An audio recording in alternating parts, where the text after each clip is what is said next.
Hello everyone. So a review of the World T20 final. I will try to start with a quick summary for those of you who couldn't watch the match.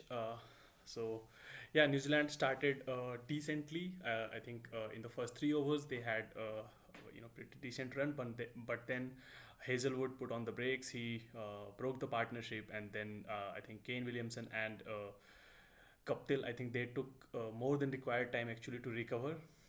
But They were 57 for 1 in the 10th over, which was a bit slow.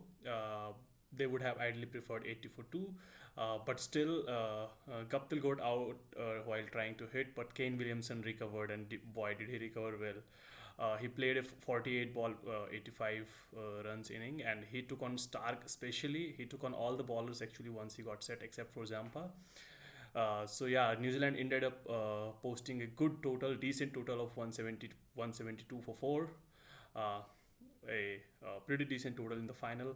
Standout bowler for Australia were Zampa, Hazelwood, and Cummins. Hazelwood particularly bowled really well, 4 over 16 runs, 3 wicket. Zampa also bowled well. He got the crucial wicket of Kaptil, and especially when Kaptil was set, he was batting on 28 for 35 balls, so he was really looking to go big. Zampa got the wicket, and only in the last over actually he went for 12 runs. In his last over he went for 12 runs, otherwise he was bowling really well, but still he ended up with a good figure of 26 for 4 overs. And then Cummins also bowled really well with his slower balls. I think he was decent. Then Australia's inning. As you know, Australia chased down this in the 19th over. Standout performers were David Warner, Mitch Marsh, and Glenn Maxwell finished it off. To start with, Bolt bowled really well. He got Finch out. Finch was really worried about the in swinger. He survived a close call, but then got out on the short ball, especially when he was trying to come down the track and hit Bolt. Very clever change from Bolt. But yeah, Marsh and Warner showed the intent from the word go, and they set the platform for Maxwell to finish the job. And Maxwell also, I think, came and really kept the momentum going with his 18 ball 28 runs. And key performer for New Zealand was Trent Bolt, uh, who Australia played cautiously. So he went for only 18 runs in his 4 over and picked up 2 crucial wickets. But still, the wicket of Warner was a bit too late. Right. So now let's deep dive into the moments or the key performance of the match. So first of all, let's talk about New Zealand. I think uh, they got a decent score. Credit to Kane Williamson. Williamson took his time, and he played to his strength. He wasn't really fussed about the fact that it is a final. He took his time. Once he was set, then he started going big, and he started with actually Mitch Marsh, and he was dropped on 21, but then he made full use of his luck. He took a special liking to Mitch Stark, and some of the shots he hit was amazing. I would definitely recommend you to watch the highlights because some of the shots were so amazing. The one-handed six of Maxwell, and then the flick of Stark, and then the back-to-back boundaries. Towards the point, one boundary where he just opened the face of the bat, and he played an inside out shot over point. Just incredible. Amazing touch player, and it just goes on to show that there is not one way to play in T20. You can play your game. New Zealand took so I think at 8 overs they had played 25 dot balls, so probably they could have done played a bit aggressive in the start. But I think they assessed the pitch, and they thought that okay, they will take the time to settle and then go for the big runs. Small contributions from Nisham, I think he and Glenn Phillips, but I think the innings was all about Kane Williamson. Hazelwood, amazing bowler. I think it's just so amazing to see him evolve as a bowler. Like he has, I think, in last 1 or 2 years actually he has picked up T20. Otherwise, he was comfortable being a test bowler, and you can see the effort that he has put in, right? Because the wicket that he got off, the ball that he bowled to get Glenn Phillips was actually a knuckle ball, and then the ball that he used to get Cain Williamson out was actually a leg cutter, right? So he has developed a lot of variations, and the pitch actually slightly suited the Australian bowlers. I think the pitch was, I think, like the short balls were actually go-to balls, and Australian bowlers, they have good height, and they hit the deck hard, and they also have slightly higher speed than the New Zealand bowlers, which means that their slower balls become more effective. And like we saw how difficult it was to hit the slower balls of Pat Cummins or Hazelwood. And you saw how Mitch Stark struggled when he was trying to go full. He he went long distance today, and I think Zampa also bowled pretty well. I think he bowled couple of bad balls which New Zealand actually took advantage of. So another amazing shot was Glenn Phillips hitting him straight down the ground. Uh, but yeah, I think New Zealand they always stick to their strength, and they always try to be there in the match, and then wait for opposition to kind of make mistakes, and then ensure that they scrap through for a win. So they stuck to their character.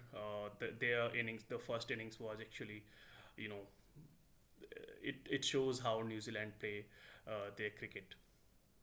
And then if you talk about Australia's Australian inning, right? So first of all, I think what Bolt was trying to do with Finch was predictable. Finch knew that, everyone knew that, right? So you could see that first of all Warner took the strike in the first over, right? And then Finch was batting outside his crease, and then he was charging down Bolt. Still, Bolt was willing to bowl those in swingers. Eventually, not the in swinger, but the fact that Finch had in swinger in his mind, that played a role in getting Bolt getting his wicket. But that didn't deter Australia. Mitch Marsh came in, and straight away he started hitting. First ball he played was an amazing shot for six, and then back to back fours, and that shows the intent that Australia had, and that is the way Australia play their cricket. They play the aggressive cricket. They try to get ahead of the game. They try to punch their opposition down, not tire their opposition down. So Warner and Marsh, like, they showed the intent, and it was always, if New Zealand didn't get Australia out early, uh, we all knew that Warner will take on the spinners, and that's what he did. He took on Mitch Santner, especially Ishodi. He took a special liking to Ishodi. And Mitch Marsh, actually, that was a surprise. Actually, the way Mitch Marsh took on the spinners, he is a great player of fast bowling. He has been a great player of fast bowling, but not so much of the spin. But against the spin also, he showed the intent right away. First ball that Santner bowled to him, he hit him for six. And we all thought that probably he will try to take a single and give the strike back to Warner for him to hit those shots. Uh, Again, we saw both Warner and Finch trying to make adjustments to kind of counter the matchup. So the ball that Saudi balls, the away angler to Warner, the way he got out to Vokes. So Warner, you saw straight away he was trying to play horizontal bat shots rather than, even one of the full ball, he played horizontal ball shots rather than a straight bat, because that's how he got out. And as I mentioned earlier, Finch was playing down the track to kind of ignore, kind of you kind of negate the in swing from Trent Bolt. So and then I think so and if you could see a lot of character coming in. I was really happy for Mitch Marsh. I am like really happy for David Warner, like two of my favorite players. Mitch Marsh has been like through so much. He is such a talented player, but due to injuries and due to at times lack of form, and mostly due to injuries, he has been in and out of that Australian side. He has played less than he should have ideally. A great all rounder, and I hope down like this is not just one big moment in the light for him. I hope there are many more coming his way. Australia, I think they stuck to their plan. They went with the extra batting depth, and what it does is that it provides them two number three batsmen actually, right? So if Mitch Marsh doesn't work, if he gets out under the first 10 overs, then Steven Smith is there, right? If Mitch Marsh doesn't get out, then they have Maxwell, Stoinis, Wade as power hitters. So they stuck to their philosophy, and that worked. My like second special mention was David Warner. The way he played, and he turned up on the big matches. So you never discount big players in the big tournament. You never bet against those big players because they have the character, they have the attitude to show up on the big matches, and that's what Warner did. He couldn't buy a run in the IPL, right? He couldn't. It looked like Warner was out of sorts, but everyone, I think, in the Australian dressing room believed that he will turn up in the World Cup. Critics outside were, of course, doubting him, but he turned up, and man of the tournament in a World Cup, especially when your team wins the World Cup, must have been pretty special for David Warner. You must feel sorry for Cain Williamson and New Zealand. They have been in three back-to-back finals of World Cup, 2015, 19, and this one. But where they played really well. I think I would still say that they should be proud, and I'm sure they are. But deep down they must have been like disappointed. And like few moments that I wanted to mention. Right at the starting, at the toss, Nasir Hussain very cheekily asked Cain Williamson that, will you say sorry to your boys that you lost the toss? And Cain Williamson, that shows the character, right? He said right away, and he just he just didn't get first with the comment, right? He said right away that it's an uncontrollable. We will do what we can do in our best strength, right? And that reflects New Zealand team. That reflects their character, their way of playing. So I wouldn't say it was a close match, because I think Australia dominated the match for I think more than 75% of the match. Only Cain Williamson actually really dominated the Australian bowling. Otherwise, every Australian batsman and bowler actually dominated New Zealand. And the match, I think, by 10th over of Australian inning, the match actually went in Australian favor, and they didn't really let New Zealand in the game again. So not a close final, but still an entertaining one. And we have a new winner of T20 World Cup, first win for Australia in the T20 World Cup.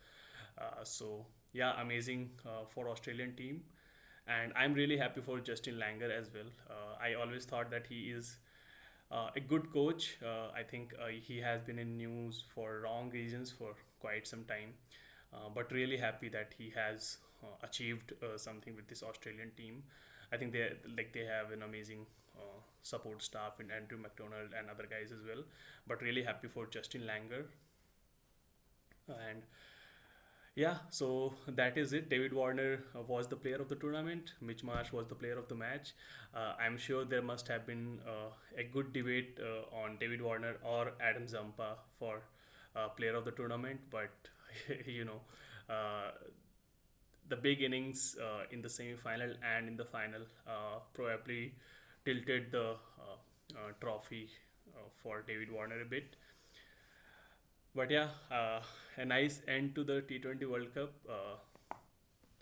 Thank you everyone. Hope you enjoyed the tournament. Please share your thoughts through comments. Any review, any point, any moment that I missed and you feel was very crucial, please feel free to share it through the comments. Thank you everyone. Bye bye.